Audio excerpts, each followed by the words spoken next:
ውድብ ሕወሓት ማሊ ዘውፅኦ መልእኽቲ ስዒቦም መዘራረቢ ኮይኖም ትግራይ ኣትያቶ ካብ ዘላ ፀገም እትወፀሉ እንኮ መንገዲ መዋፅኦ ምርዳእ መእዝታይ ብሓባር ምስራሕ እዩ ክብል ጉባኤ ዘተ ምርዳእን ፀዊዖም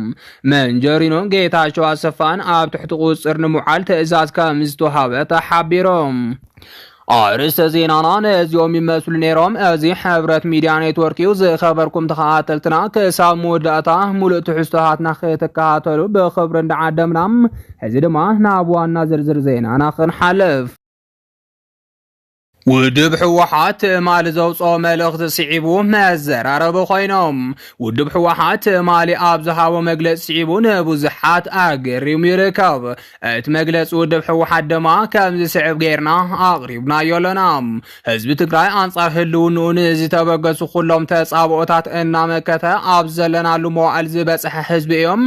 ኣብ መገዛ መሬቱን መረበትን ከጎብጥዎን ከንበርክኽዎን ጥራሕ ከይኮነስ ከም ህዝቢ ከፅንትዎን ዝተለዓሉ ወረርቲ حالتات مكيتو هلو نوزي الرقاقة هزبهم عبز حالفو عامتات كم هزبي كتف اتحاقينو زتفت مورار اكال زين الزمنات انا دقس هزمس بحرزوم حيلتاتيوم هزبي تقراي كم قدمو ناتوم انصار هلو نوز تبقسو ورارتين بسنعات مكيتو هلو نو اقسي ليوم انتو خونقن منقسي تيبيانا تقدم يلو زي جمرو بروجكت مصنات هزبي تقراي دحر عالم لخاو سممع زلاق مقرات تسابقوتاتون انتو خونم بسلحة قصله ان سرح صنحيوم حزب تግራይ መሪሕ ውድብ ሕወሓትን ሰላም ካብ ዘለዎም ጽኑዕመት ከልተበጊሶም ኣይተስምምዕ ዓባይታ ክትግበር ቀጽሉ ድማ ናብ ዘላቕ ሰላም ክሰጋገር ዋጋድና ከፈልውን እንተኾነ ግቦም ክፍጽሙ ጸኒሖም መንግስቲ ኢትዮጵያ ግን ናይ ሰላም ስምምዕ ከም ሓደ መሳርሒ ጀኖሳይድ ክጥቀመሉ ይጸኒሖም መንግስቲ ኢትዮጵያ ነቲ ስምምዕ ኣይፈጸመን ጥራሕ ዘይኮነስ ካብ መንፈስን መትከላትን سمع بريتيريا وصايز تفلالي سلتات ان حنصص خطحت صنحيوم كابزيون غليوم ابلع الحزب تግራይን ሕወሓትን ቁልዕ ወፍሪ ጸለመ ከካይድ صنحيوم ምዕራብ ትግራይ ካብ ወረርቲ ሓይልታት ነፃ ክገብር ዝኣተወ ውዕል ብምጥሓስ ነቶም ወረርቲ ሓይልታት ክዕጥቕ ከሰልጥንን ክውድብን ጸኒሑ ቀፂሉ ድማ ንውሑዳት ኣብ ልዕሊ ህዝቢ ትግራይ ክሕደት ዝፈጸሙ ነበር ኣመራርሓ ተበሊጹ መናእሰይ ብምትላል ኣብ ዓፋር ወዲቡን ኣዕጢቑን ኣብ ልዕሊ ሰራዊት ትግራይ ቁልዕ ምትንኳይ ብምግባርን ድሮን ብምትኳስን ነቲ ስምምዕ ብግልፂ ጥሒስዎ እዮም እዚ እውን ኮይኑ ህዝቢ ትግራይ መሪሕ ውድብ ሕወሓትን ማሕበረሰብ ዓለም እዚ بمنگسی ኢትዮጵያ ዝተፈጸመ ቁልዕ ትሕሰት ጠጠው ከብሎን ኣብ ዝኸፍአ ሓደጋ ዝኣተወ ስምምዕ ፕሪቶሪያ ብምድሓን ተግባራውነቱ ከረባረብን ጻውዒት ኣቕሪቦም እንተኾነ ግና መንግስቲ ኢትዮጵያ ሕዚ እውን ኣብ ልዕሊቶም ክገብሮም ዝጸንሐ ተግባራት ጥፍኣት ካልኦት ተወሰኽቲ ስልትታት ብምሕንጻጽ ይንቀሳቐሳሎም መንግስቲ ኢትዮጵያ እዚ በሓድነት ተቃሊሱ ህልውንኡ ዘረጋገፀ ህዝቢ ክስኮን ዝኽእል ኣብ ውሽጡ ብዝፍጠር ንዓብዪ ኢሉ ዝተፈላለዩ ፈተነታት ክገብር ፀንሐ ኮይኖም ንስምምዕነት ፕሪቶሪያ ጥሒሱ ተኽሲ ኣብ ዝጀመረሉ እዋን እውን እንተኾነ እዚ ስልቲ ምስ ገለ ከዳዓት ኣባላት ብሄራዊ ክሕደት ተዋዲዱ ንምፍፃም ሓዱሽ ትልሚ ኣውፅኡ ኣብ ምንቅስቓስ ይርከብ እዚ ሓዱሽ ትልሚ ጥፋት መንግስቲ ኢትዮጵያ ኣብ ከተማ ትግራይ ናዕብን ዕግርግርን ብምልዕዓል ህዝቢ ትግራይ ብምድኻም ኣብ መወዳእታ ድማ ካብ ፈለሙ ሒዝዎ ዝተለዓለ ጆኖሳይድ ክኽንብቶ ጥጡሕ ባይታ ንምፍጣር ዝዓለመ እኩይ ትልሚ እዮም ማሕበረሰብ ዓለም ሕዚ እውን ነዚ ተደጋጋሚ ፅሕተት ስምምዕ ፕሪቶሪያ ዝፍፅም ዘሎ መንግስቲ ኢትዮጵያ ካብ ተግባሩ ክቁጠብ እጃሙ ክዋፅእ ይግባእ ንብል እዚ ተቃያሪ ስልቲ ጆኖሳይድ ራሽቱ በሓደን በተኻሊና ቢልካ ህዝቢ ትግራይ ከም ህዝቢ ንምጥፋዮም ህዝብና እዚ ሽቶ ጆኖሳይደራት ኣቀዲም ካብ ብምርዳእ በመሪር መስዋዕትኻ ህላወኻ ኳን ተረጋገጽካም እቲ ሓደጋ ሕዚ እውን ኣቦቱ ይዘሎም እዚ ሓደጋ ዝቕንጠጥን ሽቶ ጸላእቲ ዘብርዕንን ድማ ብሓድነት እንትንቃለስዩ ነዞም ህዝቢ ትግራይ ዝስኩን ሓድነቱም ብምዝራግ ኢሎም ኣንጻር ህልውናኻ ዝተበገሱ ጆኖሳይድ ኮማይደራት ሓድነት ካስጢምካ በመቀላስዮም ሎሙውን ከም ቀደምካ ከባቢኻ ኦኣሕ ኮይንካ በምሕላው ነዞም ብትልሚ መንግስቲ ኢትዮጵያ ዘምርሑ ዘለው አጀንዳሃት ህውከት ብወሳናይ ተሳትፎኻ ከም ተፈሽሎ ውድብ ሕወሓት የተማመን በዘጋጣሚ ድማ ብፍላጥ ይኹን ብዘይምፍላጥ አካል ዝናይ ጥፋት አጀንዳ ዝኾንኩም አካላት ካብ ተግባርኩም ክትቁጠቡ ይግባእ ንብል ከበለ እቲ መግለጽ ውድብ ሕወሓት ጸዊዕሎም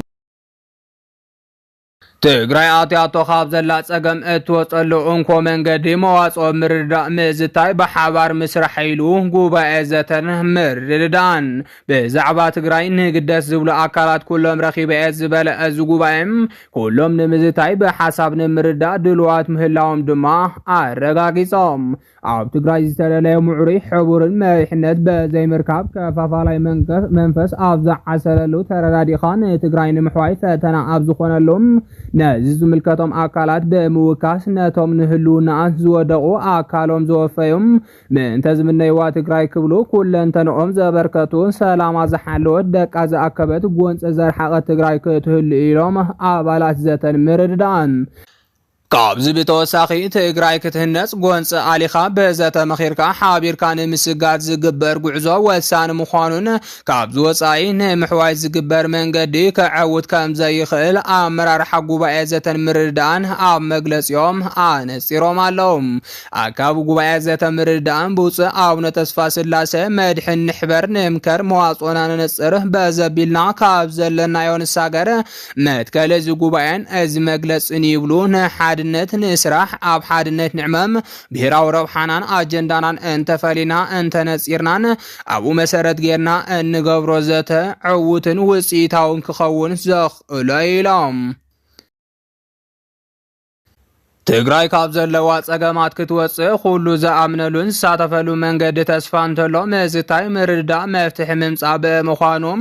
ንፖለቲካ ውድባት ሲቪክ ማሕበራት ኣብ ወፃን ኣብ ውሽጢ ዓድን ዝርከቡ ዝተፈላለዩ ምእንተ ትግራይ ተጋሩን ዝሰርሑ ውዳበታትን ካልኦትን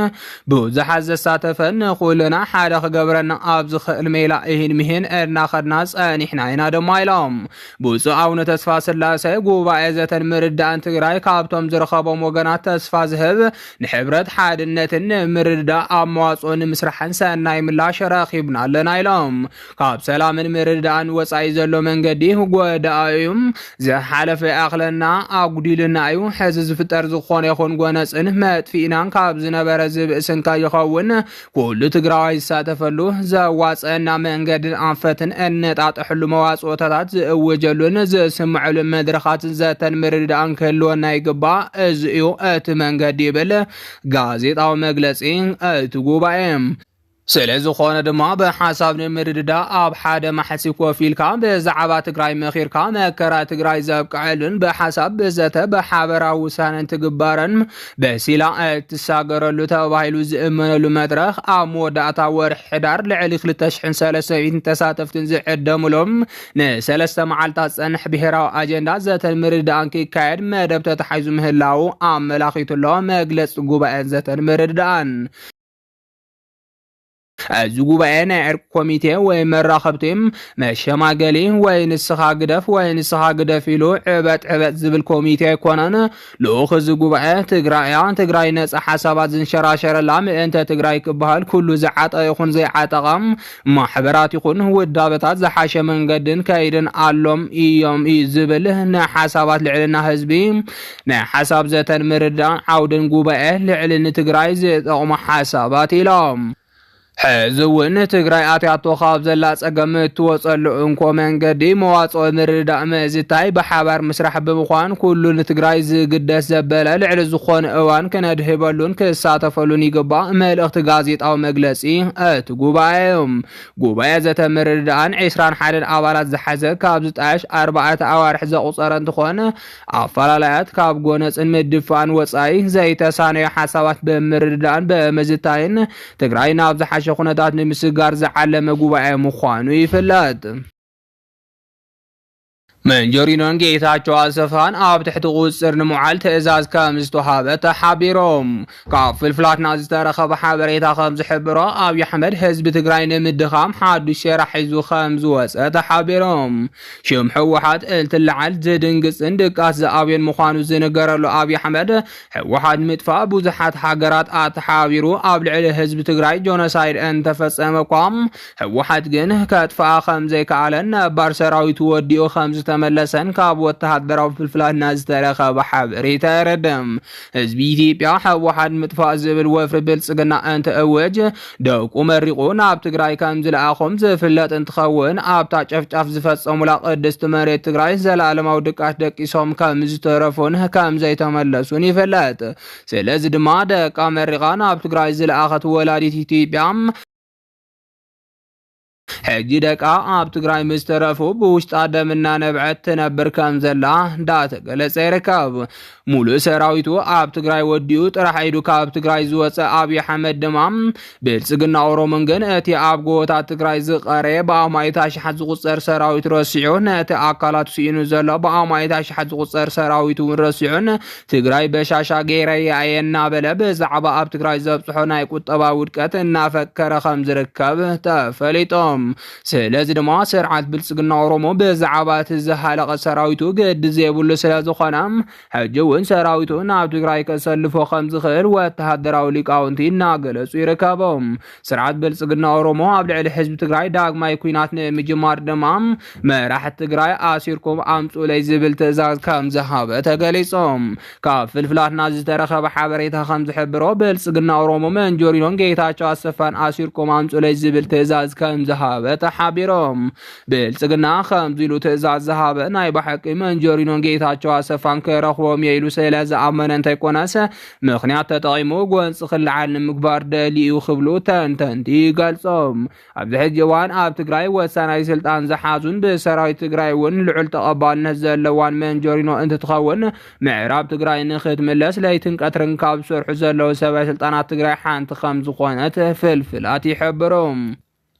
ናይሎም ዜናሃትና ኣብ ዘብቂዕሎን ምክትታልኩም ነመስግን